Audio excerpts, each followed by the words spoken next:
कई जगहों पर मॉनसून खत्म होते होते जाते जाते भी बरसात की छमछमाहट होती रहती है। तो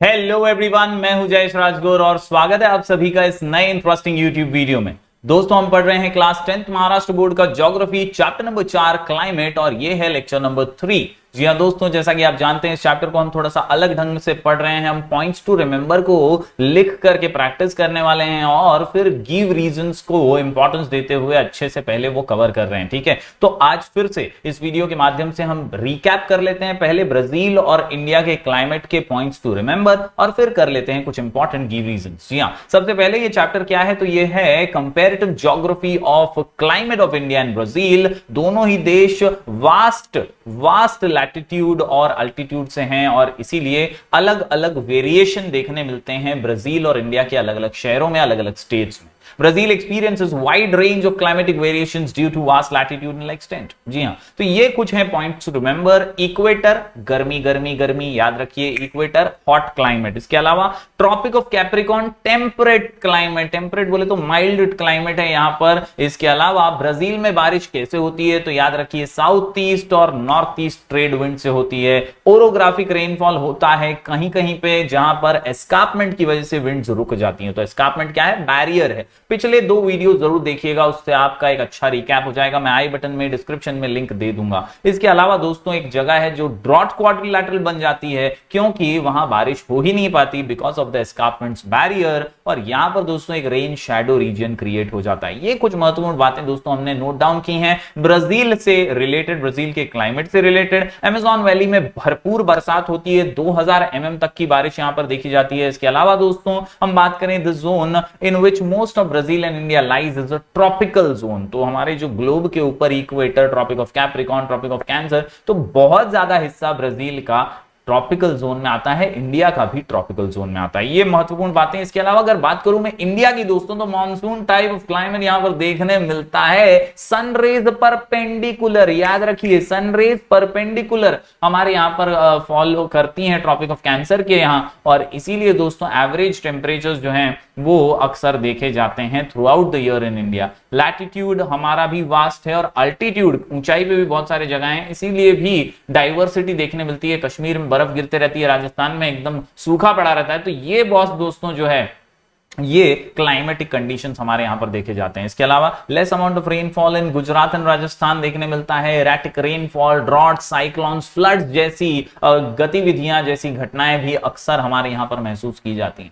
दोस्तों 4 seasons, hot weather season, season of rainfall, retreating monsoon, जाकर के हवाएं हिमालय से टकरा के फिर से आती हैं बे ऑफ बंगाल से, और फिर से कुछ पेनिनसुलर रीजन में बारिश जब होती है तो उसे रिट्रीटिंग मानसून कहते हैं। कोल्ड वेदर सीजन ये चौथा सीजन होता है। तो इस प्रकार ये 4 मुख्य सीजन जो हैं इंडिया में देखे जाते हैं। कुछ ऑपोजिट्स जो आपको याद रखने हैं, temperature increases towards south in India, decreases towards south in Brazil. Increase India south में, डिक्रीज ब्राजील साउथ में। इसके अलावा दोस्तों अगर बात करूं मैं, temperature decreases towards north in India और increases towards north in Brazil, यानी ऑपोजिट्स हैं, बहुत ही सिंपल से ऑपोजिट्स हैं कि ब्राजील में अगर डिक्रीज होता है साउथ में तो इंडिया में साउथ में इंक्रीज हो जाता है टेम्परेचर। ब्राजील के अंदर दोस्तों अगर इंक्रीज होता है नॉर्थ में तो इंडिया में डिक्रीज हो जाता है नॉर्थ के अंदर। ये कुछ अनुमान हमारे पॉइंट्स टू रिमेंबर थे। आज चलिए 2 और गिव रीजंस देख लेते हैं। सबसे पहला गिव रीजन जो है वो है there is not much difference in the range of temperature in Manaus. जी हाँ, ब्राजील का एक शहर, बहुत ही खुशनुमा शहर है ये मनास नाम का, और यहां पर दोस्तों टेम्परेचर जो है उसमें ज्यादा डिफरेंसेस देखे नहीं जाते, एक ही प्रकार का टेम्परेचर यहां पर होता है। तो क्यों ऐसा, इसकी गिव रीजन आपको देने। चलिए पॉइंट्स को देखते हैं और समझने की कोशिश करते हैं क्यों ऐसा है कि भैया there is not much difference in the range of temperature in Manaus. तो दोस्तों सबसे पहली बात, जैसा कि मैंने आपको बताया कि इक्वेटर ये एक ऐसी जगह है जहां पर हमेशा हॉट क्लाइमेट रहता ही है, गर्मी बहुत जबरदस्त होती है। कल के वीडियो में भी हमने डिस्कस किया कि कैसे जहां पर बहुत ज्यादा सनरेज गिरती हैं वहां पर जमीन तप जाती है और वहां से एक कंडेंसेशन की तरह क्रिएशन होता है और क्लाउड्स क्रिएशन होने की वजह से वहां पर कन्वेक्शनल रेनफॉल होती रहती है। कन्वेक्शनल रेनफॉल जो है ना दोस्तों,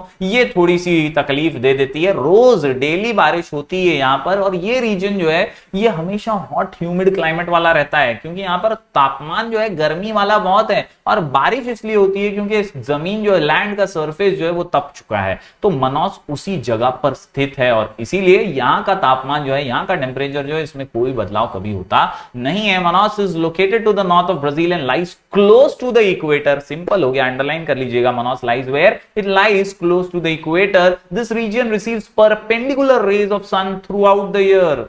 सूरज देवता जो है यहाँ पे प्रसन्न है throughout the year. It also receives convectional type of rainfall every day. रोज यहाँ पर कन्वेक्शनल टाइप ऑफ रेनफॉल होता ही है। So the climate is hot and humid through out the year. पूरे साल यहाँ पर हॉट ह्यूमिड क्लाइमेट जो है चिपचिपा सा रहता है। There is not much difference in the maximum and minimum temperatures, so there is not much difference in the range of temperatures in Manaus. तो इस प्रकार बहुत ही सिंपल है। दो इंपॉर्टेंट बातें आपको याद रखनी है। एक तो कि भैया ये मनोस है कहां पे, तो है कहां पे, क्लोज टू द इक्वेटर है। दूसरा, रेज जो है परपेंडिकुलर रेज यहां पर सनरेज आती रहती हैं थ्रू आउट द ईयर। इसी वजह से होती है convectional rainfall, hot and humid climate.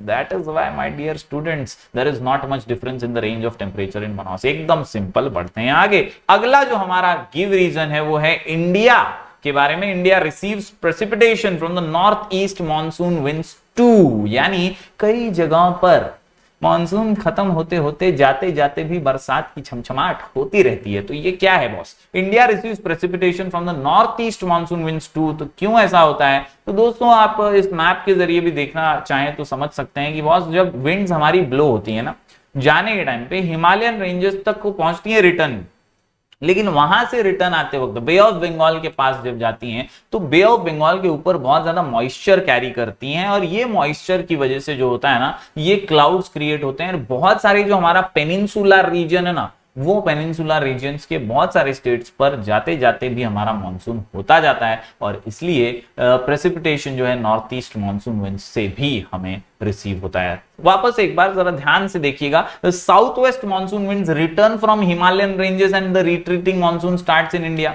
South west वाली विंड्स जो है वो रिटर्न आ रही है हिमालय से, रिट्रीटिंग मानसून शुरू हो रहा है। ऐसे में जब ये ब्लो हो रही हैं from the north east towards the Indian ocean, मतलब इंडियन ओशियन की तरफ जब ये आ रही हैं, आप देखिए यहाँ पर मैप के अंदर मैं आपको जूम करके दिखाता हूं, ये इंडियन ओशियन की तरफ जब ये विंड्स आ रही है ना, तो बे ऑफ बंगाल के ऊपर बहुत ज्यादा जो है इसके अंदर ब्लो में फर्क पड़ जाता है। कैसे? They pick up moisture from over the bay of Bengal and thus they bring rain on the eastern coast. यानी जो हमारा ईस्टर्न कोस्ट है ना, यहां पर थोड़ी थोड़ी बरसात महसूस की जाती है। दस India receives precipitation from the north east monsoon winds too. तो साउथ वेस्ट की जो मानसून विंड्स हैं वो तो बरसात लाने ही वाली थी, यहां पर बे ऑफ बंगाल के ऊपर जो प्रेसिपिटेशन होता है, मॉइस्चर लैडन जो हो जाती है हमारी विंड्स, इसकी वजह से दोस्तों ये नॉर्थ ईस्ट विंड्स जो हैं ये भी प्रेसिपिटेशन कैरी करती हैं और रिसीव करता है इंडिया ये प्रेसिपिटेशन। उम्मीद करता हूं दोस्तों ये दोनों ही गिव रीजंस आपको समझ आए होंगे। कोई भी डाउट हो तो मैं आपको इंस्टाग्राम पे मिल जाऊंगा, मेरा आईडी है राजगुरु जयश्वी। इसके अलावा you can join our Telegram channel sky education official. यहां पर हम नोट्स आपके लिए लगातार डालते रहते हैं। इस चैप्टर के भी एंड में हम इस चैप्टर के नोट्स जरूर डाल देंगे। साथ ही साथ you can download our app sky education from play store. यहां पर हम रेगुलर एजुकेशनल अपडेट्स देते रहते हैं। तो मिलेंगे फिर एक बार दोस्तों कुछ और नए वीडियोस के साथ। तब तक के लिए do like, share and subscribe.